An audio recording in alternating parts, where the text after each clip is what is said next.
Hello everyone, I'm Lucy Williams. Thank you for joining this session on gastrointestinal monitoring in osteoarthritis patients, particularly dogs and cats receiving long-term NSAIDs. Right at the start, I just want to be clear about what this talk is and isn't. This isn't a talk about diagnosing chronic enteropathy. It's about supporting safer, long-term pain control in our osteoarthritis patients and giving us a way to spot and manage gut inflammation before it becomes obvious clinically. In practice, osteoarthritis cases are months to years of management, not short courses. NSAIDs are incredibly valuable drugs, but they're rarely risk-free, as with any drug. And GI injury can occur silently, so by the time we see vomiting or diarrhea, damage may already be established. Today, we'll look at why GI monitoring matters, what fecal calprotectin tells us, and how we can use this information to guide treatment decisions and owner conversations, especially with worried or more risk-averse owners. A quick conflict of interest statement. I'm an employee of Paris Animal Health, and we do have a fecal calprotectin lateral flow test. However, my aim today is to stay clinically grounded and focus on practical decision making and keep the discussion useful regardless of what tools you use in your own practice. These are the three outcomes we'll work through today. Firstly, why gastrointestinal monitoring is relevant in osteoarthritis patients on long-term NSAIDs. Second, how to interpret fecal calprotectin results, not in isolation, but alongside the patient and the OA plan. And third, how to apply it in practice, including the bit that often makes the biggest difference, communicating risk and a plan to worried owners in a really clear and concise way. If you leave with a simple framework that you can apply tomorrow on what to do with a normal result, a borderline result, and a high result, then it's done its job. This is the daily reality for most of us. Osteoarthritis is chronic and progressive, so once you start needing to treat, you're usually planning months to years, not days. NSAIDs remain central to pain control, and I want to stress they really are incredible drugs. We use them because they work so well. But we also know that, like any medication, they do come with side effects, and GI tolerance is one of the most common practical limitations. The other big factor is the owner. Many owners are increasingly risk aware. They've read online about NSAID complications, and they want reassurance that we're being proactive. We're not just reacting when signs appear.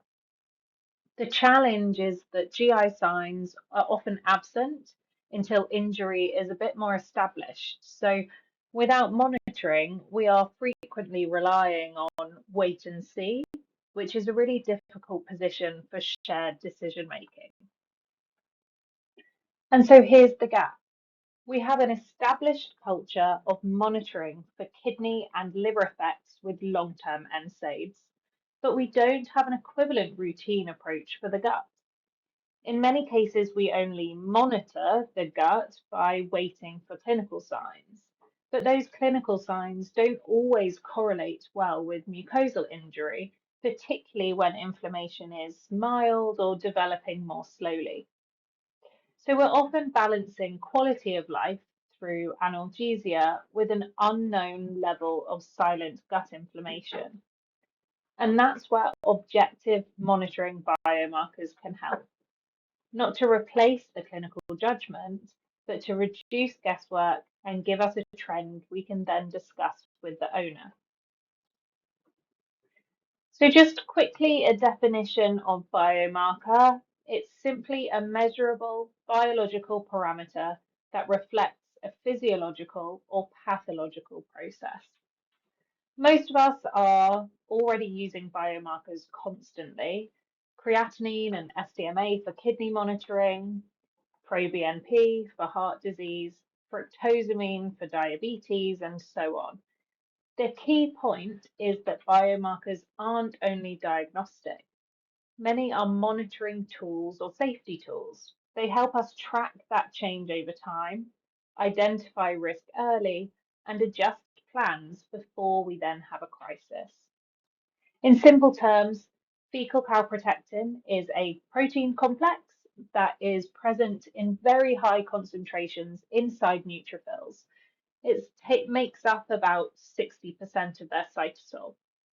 So when inflammation occurs and neutrophils then migrate into the tissues and break down, calprotectin is then released.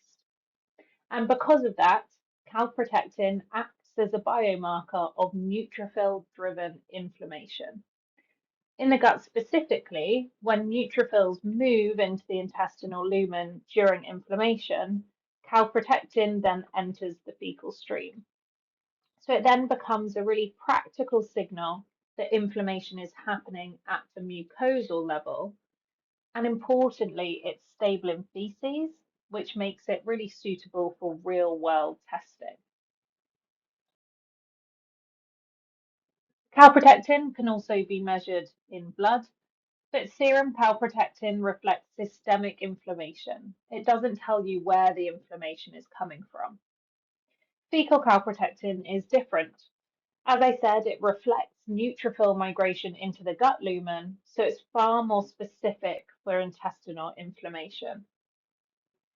That specificity is what makes it clinically useful in this context. The other major practical advantage is stability. Fecal calprotectin is resistant to degradation, which really matters because sometimes, owners aren't bringing those samples in immediately. So it's a really realistic biomarker to use in real life general practice conditions. So now to pivot to OA and NSAIDs. We all know NSAIDs can trigger GI side effects. Clinically, we might see vomiting, diarrhea, inappetence, or other GI signs. But the key issue for long-term prescribing is that mucosal injury and inflammation can occur without obvious clinical signs. So if we're trying to make NSAID use safer, we need a way to detect low-grade inflammation early, ideally before it progresses or before it forces the owner to stop the medication abruptly. This is where fecal calprotectin is potentially useful. It can give us an objective signal of intestinal inflammation, even when the patient looks clinically well. Mechanistically, NSAIDs inhibit COX enzymes, which reduces the protective prostaglandins in the GI tract. Those prostaglandins normally inhibit gastric acid secretion, support mucus and bicarbonate production, mucosal blood flow, and also repair mechanisms. So when they then drop, the GI mucosa becomes more vulnerable, and inflammation, erosions, and injury can then follow. Now, again, this is not to say that NSAIDs are bad. They're extremely important drugs and hugely valuable in osteoarthritis, as well as many other conditions. But this mechanism explains why GI effects are common and why some patients develop changes even when the dose is appropriate and clinical signs are absent. Importantly, it also sets up the logic of monitoring. If the mechanism exists and can be silent, then monitoring becomes part of responsible long-term prescribing. We often think that NSAIDs are relatively safe, and they are when used appropriately. But GI side effects are still by far the most common adverse event that we see. Depending on the study and how tightly adverse events are recorded, mild GI signs can occur in around 30 to 40% of patients. And that includes things like subtle inappetence or intermittent vomiting, not just obvious diarrhea. Many serious complications like ulceration or perforation are much less common, but they're still clinically significant. So they're typically quoted under 5% and often lower in control settings. The key challenge is that many of these more mild signs are either not recognized by owners, not attributed to NSAIDs, and that can then mean that we're probably underestimating its true prevalence in real life. So really the takeaway here isn't that NSAIDs are unsafe, but that GI risk is common enough that we should be actively thinking about it in every patient. One of the key limitations of relying on clinical signs alone is that they don't always reflect what's actually happening in the gut. In both human and animal studies, we know that patients can develop mucosal erosions or inflammation without obvious outward clinical signs. So you can have a patient that appears clinically stable, eating and bright, but has underlying GI injury developing. The mismatch between clinical presentation and actual pathology is really important, and it's what drives the need for more objective biomarkers of GI health rather than relying purely on owner-reported symptoms. So when we bring all the evidence together, a few key themes emerge. Firstly, GI side effects are common, but they are often relatively mild and easily missed. Secondly, severe complications are rare, but when they do occur, they obviously are clinically significant. Thirdly, and perhaps most importantly, clinical signs don't always reflect what's going on beneath the surface. And that's really where the opportunity lies, moving towards a more proactive, objective monitoring rather than waiting for overt clinical disease. Before applying fecal calprotectin to NSAID monitoring, we need to ask, does it behave like a meaningful biomarker in our veterinary patients?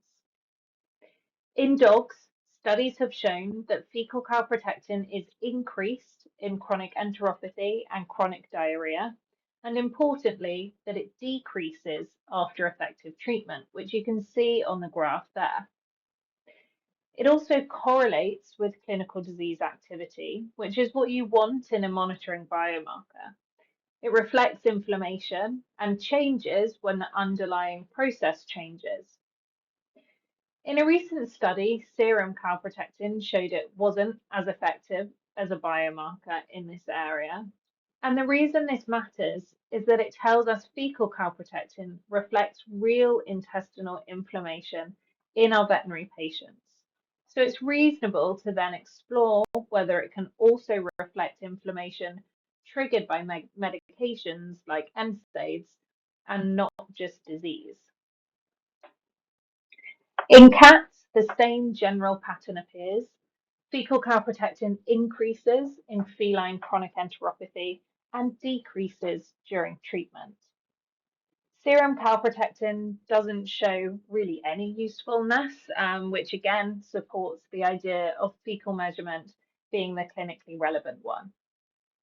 For OA cats, this matters because long-term NSAID decisions can be even more cautious, and owners are often more anxious about appetite changes or GI upset.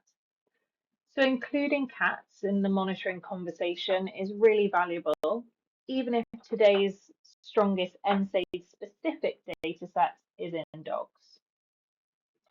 Now, it's important to remember calprotectin isn't disease specific, it's inflammation specific. So it can be elevated in chronic enteropathy, food responsive disease, neoplasia, dysbiosis, and relevant today, it can be elevated with long-term NSAID use. The key clinical point I want you to hold on to is that elevation can occur even in clinically normal patients. So we can't rely purely on whether the cat or dog is vomiting or has diarrhea. That's also why our interpretation always needs context, signalment, history, diet changes, parasite control, concurrent disease, and ideally trends over time rather than a single snapshot. Now to the clinical validation work that underpins how we interpret results. A key study was run with the University of Bristol to establish cutoffs between healthy animals and those with inflammatory enteropathy, and to also explore whether the assay could identify dogs experiencing an adverse inflammatory GI response to NSAIDs. For today, we're going to focus on two things.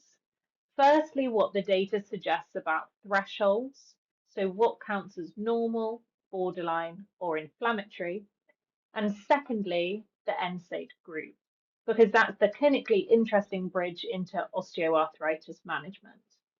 Now, we're not going to get lost in the statistics. The goal is very much to understand what the cutoffs mean and how to use them safely in practice. In dogs, the interpretation framework is that scores of 1 or below are considered negative or normal.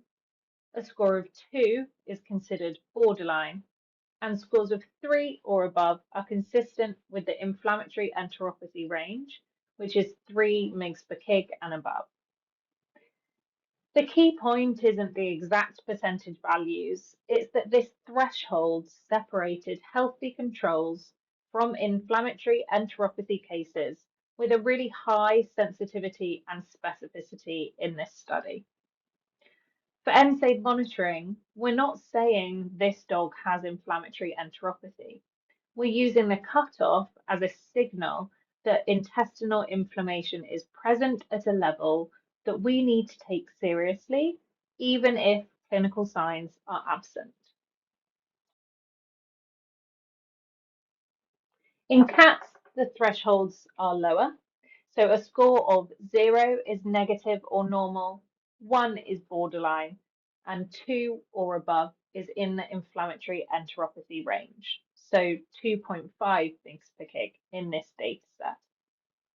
So if you use a calprotectin monitoring in cats, you must use the species appropriate thresholds. A 2 means something different in a cat than it does in a dog. And again, in NSAID monitoring, the purpose isn't to diagnose chronic enteropathy, it's to identify a level of intestinal inflammation that may then change how we monitor or adjust the osteoarthritis plan. This is the key data set for today. In the Bristol University validation study, 20 dogs had fecal calprotectin assessed before and after a 2-week course of NSAIDs. They were mainly on meloxicam. None of these dogs showed clinical gastrointestinal signs, which is really important because it mirrors what we often see in practice, that dogs simply look fine. Despite that fact, 75% of them had an increase in fecal calprotectin after NSAID exposure, and 25% rose into the inflammatory enteropathy range at 3 or above. So the take home is not NSAIDs cause enteropathy in 25% of dogs. It's had a measurable intestinal inflammatory response can occur quickly and also be subclinical. That then provides a rationale for monitoring, particularly in long-term osteoarthritis patients or those with prior GI sensitivity. The clinically useful concept here really is the trends. Not every dog responds the same way. Some show no change, like these ones in yellow, and that's really reassuring. Some show a small increase but stay within the normal range. So if you look at the one on line 13 here, we've started at a 0, we've gone up to a 1. So maybe that would just mean monitor. But some show a really marked rise.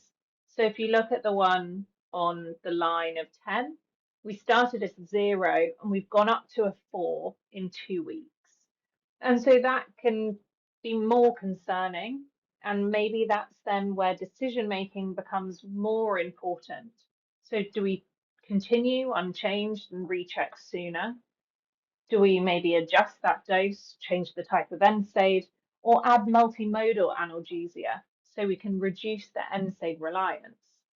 Do we investigate for other GI triggers? And this is where this test shifts from just being an interesting biomarker to being a practical decision support tool. One of the biggest challenges with NSAID safety is variability. Some patients tolerate them for years without issue, while others develop problems relatively quickly. And that's because risk isn't just about the drug, it's very much about the patient. Factors like age, hydration, underlying disease, and concurrent medications all influence how the gut responds. Also, even with COX-2 selective drugs, we haven't completely eliminated GI risk, we've just slightly shifted it. And importantly, the patients we see in practice are often much more complex than those included in clinical trials. So again, this reinforces the idea that risk assessment needs to be individualized and monitoring becomes really important. Here's the practical framework that we can take away. If the result is normal, in most cases, we can continue the NSAID plan and treat it as a reassurance, both for us and also for the owner, but still monitor routinely every 6 months at their OA checks, much like we do with bloods and their kidneys and liver. If the result is borderline, this really is where trends matter. I'd usually repeat maybe in 2 weeks' time and monitor. And at the same time, I'd review those other risk factors: prior GI history, diet changes, parasite control, concurrent meds, and whether this is the early stage of a developing issue. If the result is high, meaning at or above the species cutoff, that's a signal to act, even if the dog or cat looks clinically well. Now, action doesn't always mean stop NSAIDs today. It just means that we're reassessing the plan. Can we change the NSAID type? Can we reduce the dose by adding multimodal analgesia?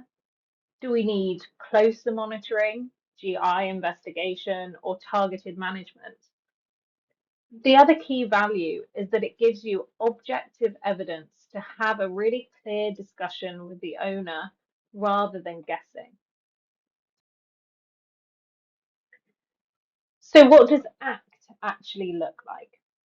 Firstly, of course, especially in older osteoarthritis patients, we can't assume that NSAIDs are the only factor. Now, that is also why it's so important to do the pre-NSAID check with the fecal calprotectin, because if they're already high, it might make us consider the next steps more closely. But we want to check the basics. As I've said, those diet changes, have we got access to scavenging opportunities, concurrent disease, any meds that we're on?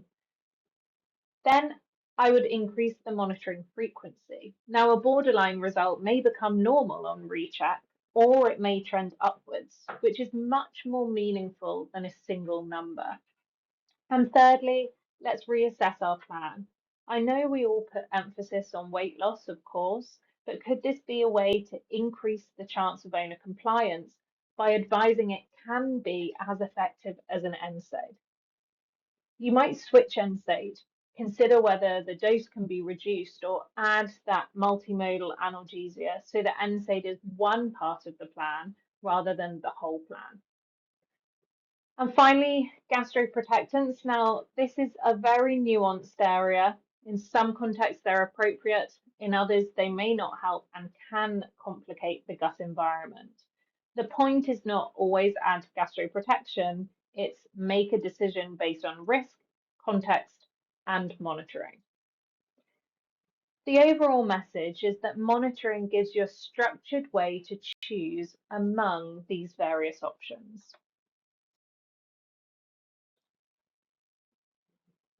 This is one example of a workflow you can adapt.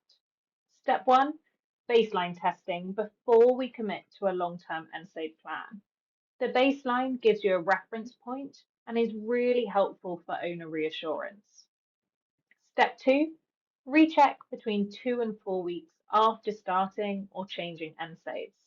That timing mirrors the idea that changes can occur early, and it's a realistic window for us to have follow-ups within practice. Step 3, let's repeat at roughly 6 monthly intervals, similar to how we monitor blood work or urinalysis in chronic NSAID patients. And then you recheck sooner if risk factors are present. Prior GI sensitivity, concurrent medications, concurrent systemic disease, or simply a worried owner who needs objective reassurance to maintain compliance with our pain control protocol. The key is this makes GI monitoring a routine part of OA management rather than just a reaction to a crisis. In many practices, the biggest value really is communication. Owners often ask, well, how do we know it's safe? Or how do we know that their gut's okay?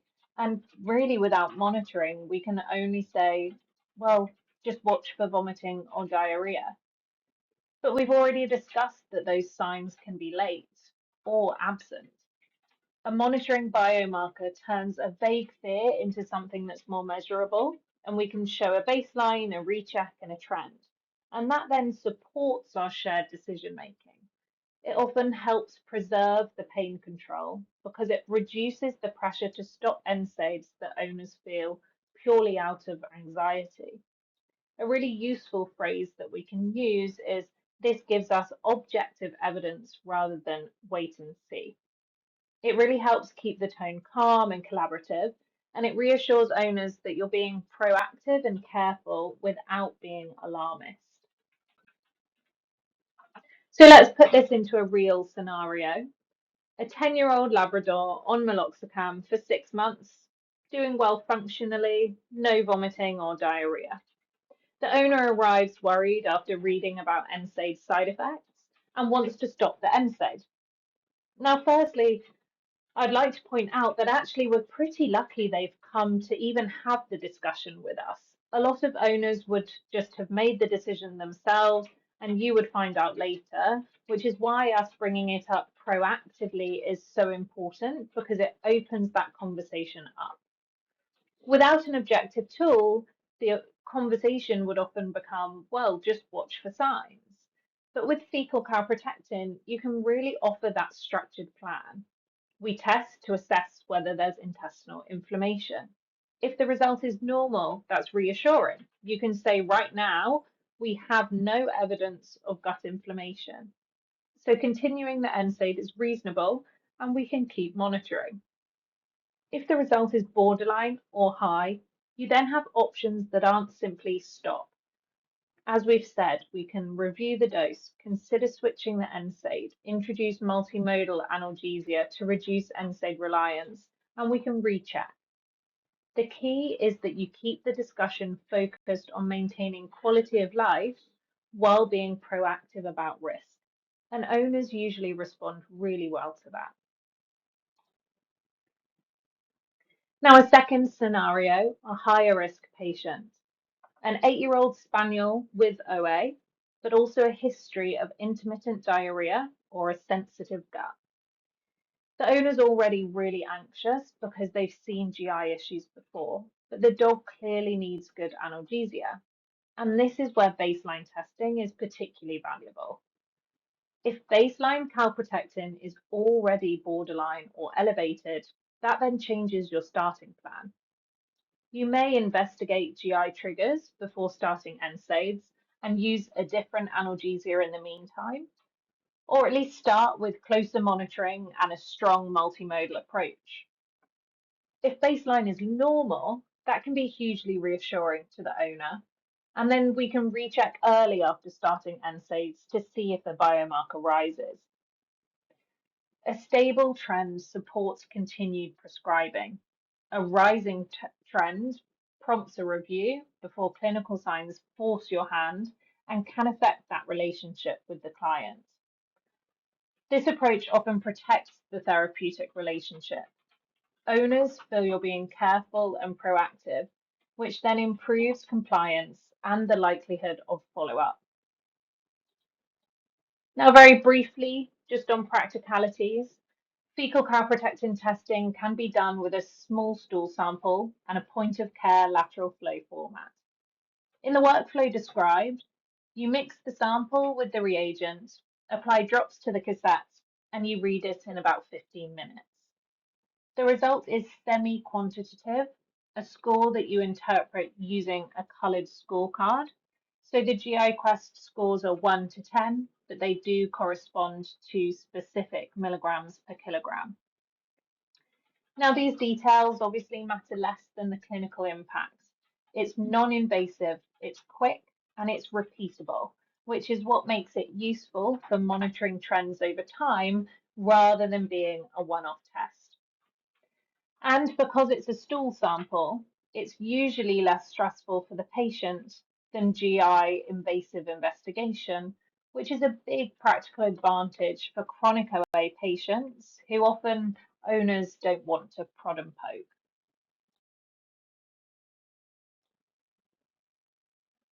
And so to finish, here are the key messages.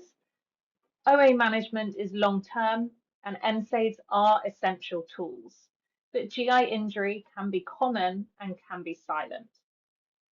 If we only react to clinical signs, we could be late, as well as having it affect our relationship with the owner, which is really key in these usually older patients.